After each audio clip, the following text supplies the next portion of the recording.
Assalamualaikum warahmatullahi wabarakatuh. Perkenalkan, saya Putri Nurjayanti dari Prodi IPA yang akan mewawancarai seorang pembisnis. Oke, kita akan bertanya-tanya nih, apa saja yang akan kita peroleh informasi dari beliau. Oke, selamat malam Kak. Malam. Oke, nama Kakak siapa? Nama saya Kak Tiwa Fauzia, biasa dipanggil Neng. Oke, asal dari mana? Asal dari Sukabumi. Dari Sukabumi. Iya. Wah, Sukabumi Jawa Barat ya? Iya, Jawa Barat. Iya. Sekali. Oke, kesibukan Kakak sekarang apa aja nih? Ngajar sambil bisnis. Oh, aja sambil bisnis. Oke. Bisnisnya pertama kali tentang apa? Dari segi kecantikan di waktu duduk di bangku SMP. SMP. Iya. Oke, kecantikan. Itu offline atau online? Zaman dulu karena gak ada COVID ya, offline. Kadang online juga. Oke, alhamdulillah. Nah, apakah bisnis yang sedang dijalani menyenangkan? Ya menyenangkan sekali karena mendapatkan income yang lumayan. Wah, alhamdulillah, masya Iya. Allah nih. Nah, oke nih, saya akan tanya-tanya tentang tipe-tipe customer yang seperti apa saja yang pernah ditemui. Kalau ngomongin customer banyak banget ya, dari mulai yang rewel, terus nggak sabaran. Tipe-tipe customer tuh paling banyak itu nggak sabaran, baru transfer minta dikirim. Padahal kan orang dalam ada kesibukan ya, mungkin packing dulu atau lokasinya jauh. Biasanya customer itu rempong, udah dikirim belum? Kok belum jalan ya? Kapan sampainya ya? Padahal kan sudah ada fase-fasenya, di mana kan kurir yang antar, kita hanya mengirimkan paket saja.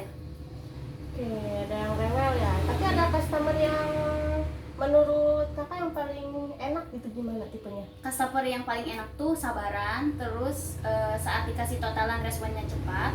Ketika kita menyampaikan informasi suatu produk, dia mau menyimak. Kalau dia belum paham baru bertanya. Itu sih paling enak. Oke. Lalu, nah kan bertemu nih dengan customer yang rewel ya. Cara menangani nih customer yang rewel seperti itu bagaimana? Sebenarnya sih customer tuh gak ada yang rewel ya. Yang penting saat dia bertanya kita cepat respon. Yang kedua kasih pengertian ya. Jadi kalau misalnya contoh misalnya dia ngirim dari jam 5, kan setiap shop ataupun bisnis dia memiliki waktu tertentu kapan dia akan dikirim, harus mengikuti jadwal atau budayanya membaca ya, karena ada aturan-aturan yang biasanya pembisnis punya nih. Misalnya pengiriman dari Senin sampai Jumat itu dari jam 1 sampai jam 2, berarti transfernya harus sebelum dari jam itu. Oke, bagaimana perasaan kakak nih saat menemui customer yang banyak bertanya akan tetapi customer tersebut ujung-ujungnya tidak membeli? Banyak ya. Kalau yang dirasa mungkin agak sedikit kesal. Kenapa? Karena kita sudah meluangkan waktu banyak, ternyata nihil gitu, nggak dapat ya. Tapi di balik itu udah biasa, namanya tukang jualan di cancel itu udah biasa ya. Oke, sudah biasa nih, berarti Iya, sudah mentalnya biasa. sudah kuat, sangat Iya. kuat ini. Oke, kira-kira pernah dirugikan oleh customer tidak? Kalau dirugikan mungkin di waktu ya. Kita sudah melayani dengan ramah, baik, sampai kita prospek tuh tiap hari tanyain kabarnya gimana, ketertarikan dengan produk kita. Sudah panjang lebar, kita jelaskan, ternyata tiba-tiba ngilang. Itu sih mungkin yang gak enaknya. Gak jadi ya Yang jadinya. jadinya. Oke. Lalu keuntungannya bagaimana dalam bisnis ini? Kalau gitu keuntungan sih ya alhamdulillah. Sebetulnya menjalani keuntungan dari bisnis itu bukan sekedar rupiah ya, tapi bagaimana kita dapat memberikan informasi dan manfaat dari produk itu untuk customer kita. Apakah pernah mendapatkan kerugian dari bisnis ini? Kalau kerugian sih mungkin waktu dulu ya, mungkin karena sering banyaknya masuk customer sehingga kita nggak cek transferan, kita udah ngirim ternyata uang nggak masuk. Oke, pernah berapa kali? Kalau dihitung-hitung mungkin berapa kali ya? Adalah sekitar 3 atau 2. Oke, berarti pernah tertipu. Nah, apakah kakak melacak yang Ya, si customer itu?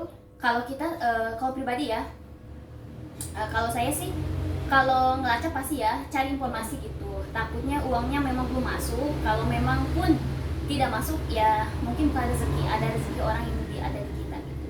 Nanti juga ada gantinya kok. Jadi dalam dunia bisnis sudah biasa. Luar biasa. Oke.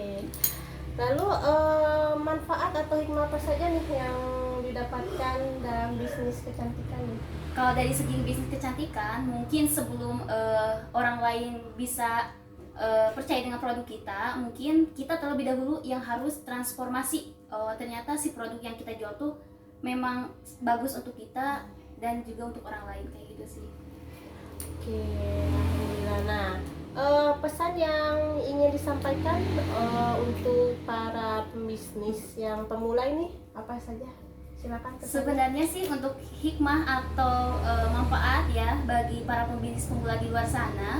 Yang pertama, kalau mau memulai bisnis jangan setengah-setengah, karena tekadnya harus bulat gitu ya. Kayak uang koin harus bulat, jadi enggak ke sana kemari. Kalaupun memang waktunya banyak, bisnisnya mau banyak, yang pertama yang harus dikuasai adalah mental, karena mentalnya penjual ditolak customer itu biasa, jangan sampai ngedon gitu. Baru ditolak satu sudah nggak mau jualan gitu. Sebenarnya itu bukan untuk kita lebih lemah ya, seharusnya kita lebih semangat dalam jualan. Kenapa? Karena kalau kita niatnya jualannya ibadah, rezekinya akan ngalir kok. Jadi customer nggak takut, karena mati satu tumbuhnya banyak gitu. Oke, pesannya berarti kita bisnis tuh harus ikhlas ya, banyak ikhlasnya. Jika ada menurut kita ada yang nggak enaknya, nah insya Allah pasti akan ada rezeki yang lebih lagi. Oke, terima kasih Kak Hatiwa yang Sama-sama. sudah meluangkan waktunya untuk berbagi cerita nih tentang bisnis ini. Oke, sekian wawancara saya pada malam hari ini. Terima kasih yang sudah menonton. Wassalamualaikum warahmatullahi wabarakatuh. Dadah.